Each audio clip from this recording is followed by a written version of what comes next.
मैं पिछले कुछ वीडियोस में लॉ स्टूडेंट्स के लिए काफी एम्फसाइज कर चुकी हूँ कि आपको बहुत ध्यान से लॉ कॉलेज चूज करना चाहिए और बहुत सारी चीजें ध्यान में भी रखनी है जब आप एक लॉ स्टूडेंट बनते हो। कीपिंग इन माइंड कि बीसीआई की तरफ से कितने सारे सर्कुलर्स आ चुके हैं रिसेंट पास में, ये वीडियो का एंडेवर है आपको बताने के लिए कि जब आप लॉ स्कूल ज्वाइन करते हैं या ऑलरेडी लॉ स्टूडेंट हैं तो आपको क्या चीजें ध्यान में रखनी है, keeping in mind these latest circulars. Hi guys, I am Ayushi, your mentor for law based examinations and welcome to law digest.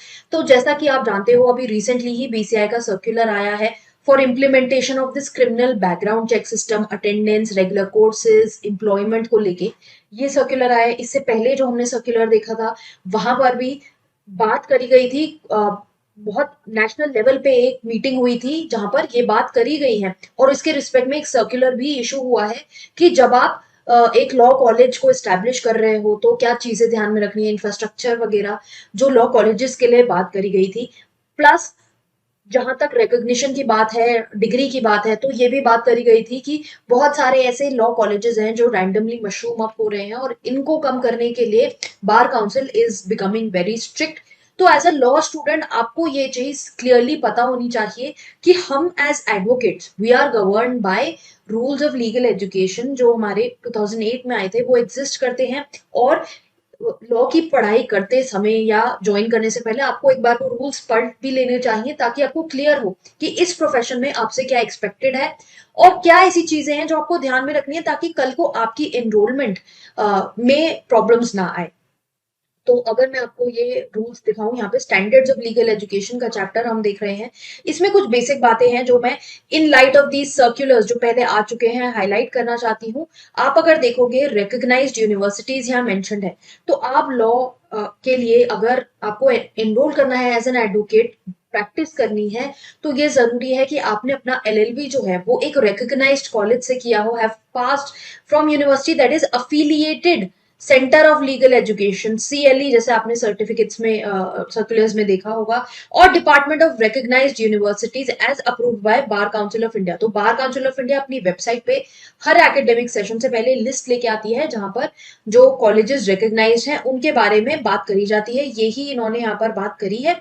And आपको ये चीज ध्यान में रखनी है कि आप जिस कॉलेज के लिए एनरोल करना चाहते हो वो उनमें फॉल करता है या नहीं। रिसेंटली मैंने अपने इंस्टाग्राम चैनल पे, यूट्यूब चैनल पे भी शेयर किया था कि कुछ ऐसे लॉ कॉलेजेस हैं, 5 कॉलेजेस ऐसे थे जिनका रिकग्निशन ले लिया गया है, डी रिकग्नाइज कर दिया गया है। तो आप इन चीजों को जरूर फॉलो करते रहें, because it will make no point कि अगर आप 3 साल या 5 साल एलएलबी कर लो और फिर एंड में आपको जाके पता लगता है कि ये कॉलेज ही सही नहीं है। Be very prudent in this कि आपको ये पता होना चाहिए कि मेरे कॉलेज में रेगुलर क्लासेस हो रही हैं कि नहीं, अटेंडेंस हो रही है, प्रॉपरली फैकल्टी आ रही है कि नहीं। कॉमन अंडरस्टैंडिंग, एक बेसिक लॉजिक से आप ये चीज पता लगा सकते हो। बहुत सारे आपने देखे होंगे, कुछ कॉलेजेस ऐसे भी अभी एग्जिस्ट कर रहे हैं जहां पर आपको सिर्फ एग्जाम देने जाना होता है। तो वो हम प्रॉपर लॉ कॉलेज नहीं मानेंगे। And bar council, believe me, it's becoming very strict in implementation of these rules, ये जो एग्जिस्ट करते हैं, इसीलिए ये सर्कुलर्स आ रहे हैं। अभी आपने रिसेंटली देखा होगा ऑल इंडिया बार एग्जाम जो है उसको लेके भी क्वेश्चंस उठे थे कोर्ट में पहले भी कि उसका स्टैंडर्ड इंप्रूव करना चाहिए कि ओपन बुक एग्जामिनेशन होता है तो कुछ स्ट्रिक्टनेस तो एटलीस्ट लानी पड़ेगी। और बहुत पुराना एग्जाम चलता आ रहा है, थोड़ा सा चेंज रिक्वायरमेंट है। तो जैसे इसको भी ध्यान में रखते हुए बार काउंसिल ने क्या कर दिया कि नोट्स जो हैं वो डिसअलाउ कर दिए, टेक्स्ट बुक डिसअलाउ कर दिए। अब आपके पास बेरैक ले जाने अलाउड है, पहले हैंड रिटन नोट्स भी आप ले जा सकते थे, बट वो सब चीजें बंद कर दी गई हैं ताकि एक प्रॉपर स्टैंडर्ड जज हो सके। प्लस आपको ध्यान में रखना है ऑल इंडिया बार एग्जाम के लिए आपको 45% मार्क्स चाहिए इन दी एआईबी। जो लोग प्रेजेंटली अभी एआईबी 19 में बैठ रहे हैं उन्हें ये चीज ध्यान में रखनी है, बिकॉज इन्हीं चीजों से जज होगा कि आपने प्रॉपरली लॉ कॉलेज में पढ़ा है या नहीं। फर्दर अगर आप यहाँ पर देखोगे, जैसे लॉ कोर्सेज की भी यहाँ पर बात करी गई है, तो 3 ईयर 5 ईयर डिग्री कोर्स होता है, ये आपको पता होना चाहिए। अगर मान लीजिए कि कोई लॉ कॉलेज आपको कह रहा है कि 4 ईयर कोर्स है या 2 ईयर्स में हम आपको एलएलबी करा देंगे, then remember it is not as per the rules and be cautious of such frauds. फिर यहाँ पर एलिजिबिलिटी ऑफ एडमिशन की बात करी गई है कि अगर आपको 3 ईयर लॉ कोर्स ज्वाइन करना है तो आप किसी भी डिसिप्लिन से अपना बैचलर्स करके ज्वाइन कर सकते हो। आप फाइनल ईयर में भी एलएलबी एंट्रेंस एग्जाम्स दे सकते हो। So this is the criteria. Plus integrated degree programme के लिए जो 5 ईयर लॉ होता है उसमें आपकी 12th के बाद आप ज्वाइन करते हो वो प्रोग्राम। सो ये भी चीज आपको ध्यान में रखनी है। देन एक बहुत इंपॉर्टेंट जो एस्पेक्ट है वो है कि आप दो रेगुलर कोर्सेज साथ में नहीं कर सकते हो। सो मान लीजिए आपने बीकॉम करा है एंड नाउ यू फील कि मैं एमकॉम भी कर लेता हूँ, कि मान लीजिए मैं डीएससी से एमकॉम कर लेता हूँ और पास में लॉ फैकल्टी है वहां से एलएलबी भी कर लेता हूँ, कर लेती हूँ। ये चीज बिल्कुल प्रोहिबिटेड है। आप कोई भी दो रेगुलर प्रोग्राम्स साथ में नहीं कर सकते हो। और यहाँ पर मेंशन्ड है कि आप क्या कर सकते हो, सर्टिफिकेट पार्ट टाइम कोर्स कर सकते हो, language course, computer application related course, या फिर कोई भी course which is run by centre for distance learning of a university. तो किसी भी यूनिवर्सिटी का जो सेंटर ऑफ डिस्टेंस लर्निंग है वहां के कोर्सेज कर सकते हो। Now this says any course, so जरूरी नहीं है कि एक पर्टिकुलर कोर्स ही आप वहां से कर सकते हो, आप कोई भी कोर्स कर सकते हो डिस्टेंस लर्निंग से। और यही बात जो रिसेंटली आपने सर्कुलर देखा होगा वहां पर भी हाईलाइटेड है कि आपको अगर कुछ साथ में करना है, साइमल्टेनियसली आपको करना है, तो आप रेगुलर कोर्स नहीं कर सकते हो। आप सिर्फ एक ही रेगुलर डिग्री कर सकते हो एलएलबी की, उसके साथ कुछ और नहीं कर सकते। Short term part time certificate course in area such as language, computer और प्रोग्राम जो डिस्टेंस लर्निंग के थ्रू होते हैं वो आप कर सकते हो, ये अलाउड है। तो ये भी चीज ध्यान में रखनी है। फर्दर स्टैंडर्ड्स ऑफ कोर्सेज की बात करी गई है कि यहाँ पर बेसिकली बताया हुआ है कि आपके जो ईयर्स हैं उसमें कितने नंबर ऑफ सब्जेक्ट्स वगैरह होने चाहिए। This is for the law colleges to identify and to create a curriculum, ताकि ये जो चीजें हैं जैसे सेमेस्टर सिस्टम है तो इसमें बोला हुआ है 30 आवर्स की क्लास पर वीक होगी इंटीग्रेटेड में। फिर सेमेस्टर सिस्टम में 15 वीक्स और 18 weeks depending on 3 year 5 year इस तरह से अप्लाई होगा। मिनिमम इंफ्रास्ट्रक्चर कॉलेज को मेंटेन करना है। सेमेस्टर टेस्ट, हर सेमेस्टर के एंड में टेस्ट होंगे, तो ये चीज भी ध्यान में रखनी है कि एंड ऑफ सेमेस्टर में आपको टेस्ट देना है। अगर कॉलेज ऐसा है कि टेस्ट ही नहीं हो रहा है तो वो कॉलेज सही नहीं है as per the rules. Then further आपको ये टेस्ट देने के लिए आपको 70% मिनिमम अटेंडेंस चाहिए, जो कि यहाँ पर सर्कुलर में भी बोला गया है अटेंडेंस कंप्लायंस। और इसके लिए अब कॉलेजेस को बायोमेट्रिक अटेंडेंस लेनी होगी। सीसीटीवी कैमरास में जो स्टूडेंट्स की फुटेज है वो भी रिकॉर्ड करनी होगी, वो पास्ट 1 ईयर तक मेंटेन भी करनी होगी, ताकि कल को अगर इन्वेस्टिगेशन होती है तो क्लियरली पता लग सके कि स्टूडेंट ने कॉलेज अटेंड किया है कि नहीं।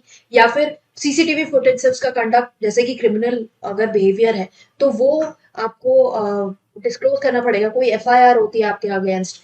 सो B very careful of all those things, कि आपके अगेंस्ट कोई एफआईआर है वो आप डिस्क्लोज करेंगे। आपको कोई कन्विक्शन है, किसी केस में आपको रिहा किया गया है, अक्विटल है, तो चाहे आप गिल्टी भी नहीं थे, अक्विटल भी है, वो भी चीज आपको बार काउंसिल ऑफ इंडिया को अपने एनरोलमेंट से पहले आपको बतानी है। तो बहुत ध्यान से रहिए, बहुत चीजों को आइडेंटिफाई करके समझ के चलिए। इन केस अगर आप लॉ परस्यू कर रहे हैं तो ये चीज ध्यान में रखनी है कि वेस्ट ना हो, आपका कोई भी टाइम या आपकी पढ़ाई वेस्ट ना हो। एंड यहाँ पे साथ साथ आपने देखा है कि जो आप अगर आप जॉब सर्विस वगैरह कर रहे हो कि वो आप ड्यूरिंग योर एलएलबी ऐसा नहीं होना चाहिए, और अगर है तो उसके लिए एनओसी रिक्वायरमेंट है। बिकॉज एनओसी रिक्वायरमेंट है कि आपने अपना कॉलेज प्रॉपर अटेंड किया है और 70% अटेंडेंस आप मीट कर रहे हो, इस रिस्पेक्ट में ये बात बोली गई है। तो ये भी चीज आपको ध्यान में रखनी है। बाकी अक्रेडिशन जैसी बात करी गई कि bar council inspection recognition inspection वगैरह करता है, डिफरेंट कॉलेजेस की रिकॉग्निशन ग्रांट करता है। तो ये भी चीज ध्यान में रखनी है कि जिस कॉलेज से हम लॉ कर रहे हैं वो प्रॉपरली रिकॉग्नाइज्ड है कि नहीं।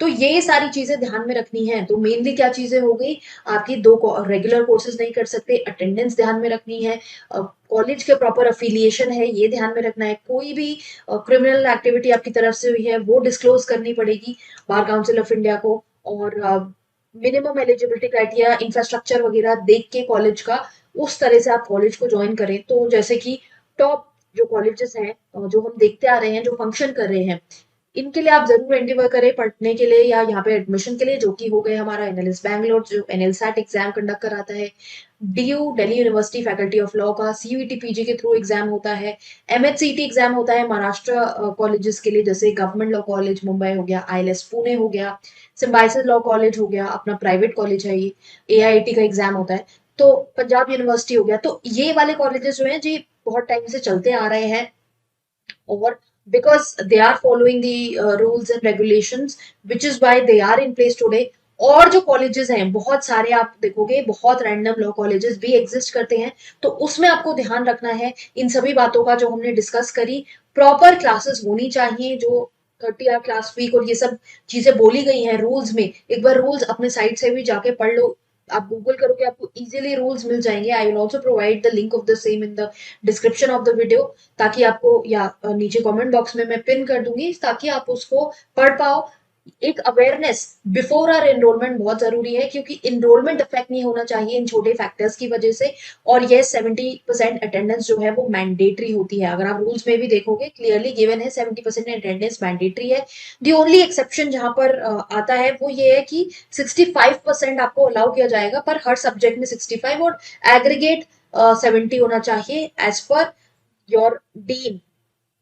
उनसे स्पेशल कोई एक्सेप्शनल सर्कमस्टांसेस है तो आप अप्लाई कर सकते हो। सो आपको ध्यान रखना है कि हम लोग बीमार भी पड़ते हैं, बहुत से ऐसे फैमिली में सिचुएशंस आती हैं जहां पर हम कॉलेज नहीं जा सकते हैं, तो वो सारी चीजें उस 30% में आ जाती हैं। तो इसी तरह से अकॉर्डिंगली अपनी अटेंडेंस को मेंटेन करना है, अपनी इंटर्नशिप्स को मेंटेन करना है कि 70% अटेंडेंस हमारी बनी रहे। ऑल्दो इंटर्नशिप्स मूड कोर्ट भी पार्ट ऑफ करिकुलम है, और कॉलेजेस को वो चीज प्रॉपर फॉलो करनी चाहिए। अगर आपको लगता है कि आपके कॉलेज में ऐसा नहीं फॉलो कर रहा है, so you can write down an application to the college looking at the rules and asking them कि आपको वो अपॉर्चुनिटीज प्रोवाइड करी जाए। Because now the colleges will also be very careful, क्योंकि रिकग्निशन छीना जा सकता है। Bar council has now become very active. तो इन चीजों का ध्यान रखें। I just wanted to bring it across to you, ताकि आपको क्लैरिटी हो इस रिगार्ड में। बाकी कोई और आपकी क्वेरी डाउट है, then you can reach out to me. I am available on different social media platforms. कोई आपको लीगल करियर रिलेटेड काउंसलिंग चाहिए, उसके लिए भी आप हमारे साथ एक सेशन बुक कर सकते हो हमारी वेबसाइट के थ्रू www.lawdigest.in।